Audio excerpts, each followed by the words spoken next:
greetings anew to all the firefighters, EMS, all those who serve us so well as first responders, and to our present some very, very difficult things. And I think they probably feel like the servants in that strange parable at the end of the gospel today, that they're just doing their duty. But in fact, when they do their duty, they're saving us, keeping us safe. So thank you. Thank you all. My prayers are with you all today. Habakkuk, in the first reading, lived in a rather difficult time in the history of the Jewish people. Israel was sandwiched between two colossal superpowers in the ancient Middle East at the time. On the one hand, there was ancient Assyria, that was known as a terribly violent and nasty empire, and it was now in a state of a coma as it was dying. Meanwhile, right at the door was the equally ferocious and difficult empire of Babylon, pushing its way further towards all kingdoms to the west and eventually encompassing Israel. Habakkuk lived in around the year 625 BC. The kingdom of Judah in Jerusalem will be destroyed in about 20 or 30 years later. So when he cries out, as he says, I cried to the Lord, why? Look what's happening. All there is violence around. I suppose in an analogous manner, not quite the same, some of us might cry today, look, all around is just violence. What's happening, God? You notice that God answers Habakkuk's prayer by saying, here, write the vision down and put it on those cuneiform clay tablets, so well known to us from Babylonian times that even today, thousands of years later, the print is still there on the cuneiform. Write this vision down, that there will be, the just will indeed see salvation. But the rash people, no, but the just by faith will live. That line, the righteous shall live by faith, the just shall live by faith, was an important line, maybe a hashtag for Habakkuk, I don't know. But it really became important when St. Paul wrote his letter to the Romans, right? That's one of the major themes of St. Paul's writings. The just will live by faith, trusting in God, not by any of their works or anything like that, or by grand deeds, but they will live by faith. As a result, that became a very powerful form of thinking in Christianity, still is today. The just live by faith. In Habakkuk's time, that meant we'll live in hope.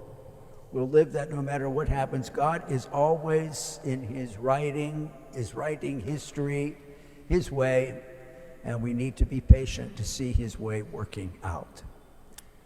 I think that would be true in all times, and it's certainly true today. God is working out his purpose. His writing is very, very sure, but it doesn't always seem clear. Its clarity comes in time. That's why Jesus, in the first statement of the gospel today, says, if you had even the faith of a mustard seed, you could tell the mulberry tree, go into the sea, and it would. Now, Jesus uses this particular example because in ancient times, the one tree you could never pull out of the ground, apparently, was mulberry trees. They must have had quite a system of vines and leaves underground, or tendrils underground. Jesus uses this extraordinary, over-exaggerated claim to show his disciples how much faith counts in the kingdom. And when he tells the parable of the unworthy servants, of the worthy servants, but they seem unworthy because they're just doing their duty, he's holding up for us all that part of who we are is, I'll use this expression, we're to be in super solidarity with one another and not in super autonomy from one another. In fact, what firefighters and EMS and all those who come to our service practice every day is radical solidarity. When they are doing what they're doing, they say, that's my duty, and I do it, and they do it really well. And that's a good parable for us in our Christian faith. It's what Jesus says, do what is your duty. I'm always reminded, in the 1980s, I worked in Rome, and Blessed St. John Paul II was Pope then. And they did a big anniversary celebration for him one of the years I was in Rome. And this gospel today was the gospel for the Sunday. So after everyone had gotten up and praised him, John Paul II just read the parable and said, see, no, I'm a useless servant. I'm supposed to do all this stuff. It's very interesting when the Pope said, I know what I'm supposed to do, and I do it, and I don't consider myself anything more than a useless servant by doing it. Great words for all of us to ponder. In the respect we show one another, we take away from the autonomy that has so much marked, unfortunately, much of our culture in recent decades. That persons basically are what they are because they define themselves as autonomous from everyone else. But the point behind any Jewish and Christian faith is almost the precise opposite, that we are not autonomous, that indeed we are radically in solidarity with one another. We need one another. It's important that we understand one another. In fact, the other day when we buried Archbishop Fiorenza from this very building, the gospel chosen that day was the gospel of St. Matthew in the end times, when the king will come, the Lord will come and judge. Well, what's his judgment? When I was hungry, you gave me something to eat. When I was thirsty, you gave me something to drink. When I was in prison, you visited me. All those things. And both the just and the unjust, when they hear the master, the king, giving these descriptions and judgments, say, when did we see you hungry and give you food? When did we see you thirsty and give you drink? And then the king will say, when you do it to the least of my brothers and sisters, you do it for me. That's what this duty means of radical solidarity. What we do for others and what we fail to do for others, we're doing it or not doing it for the Lord Jesus himself.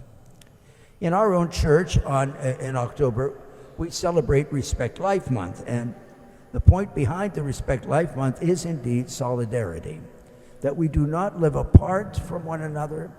A mother does not live apart from the child in her womb, or a person does live apart from someone who for the time being may be in jail, but at least needs our prayers and our support so that when they get out, they can be productive citizens. No one lives any trouble unless they can be in solidarity with others, else there's no hope. And remember, if we are part of the just live by faith, by hope that the Lord is giving his promises, bringing them to life.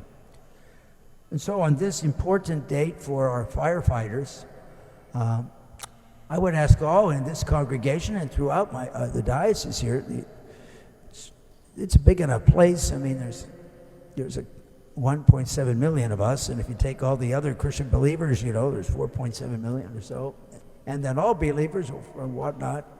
There's a lot of people that really count on what first responders do. And they all have stories of when it happened that somebody was there to save them. And there's no firefighter who then says, well, let's give them a hero's reward. We do, but in our hearts, because the firefighter or the first aid person says, well, that's my job. I like doing it, but that's what I do. And we also remember that that job involves severe danger. And it is for all that they need our prayers and support all the time. So firefighters, you have from the Catholic community in this diocese and throughout the Galveston-Houston area our support, prayers, and may you continue to do that work with courage and do it well. We know you do it well. I could still remember, this must be 8 or 9 years ago, being present when those firefighters died in that fire in the southwest side there at that hotel.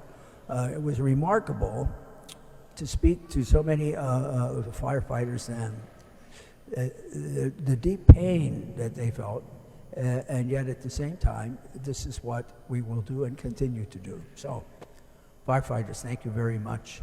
May God continue to bless you. People of this parish and all parishes in the Archdiocese, keep these first responders in your prayers and support. Do not be shaken or taken aback like Habakkuk was by things that happen that seem to be violence and strife. The Lord has a vision for us, and it's a positive one. The just will live by faith if we keep the Lord in our hearts. God bless you.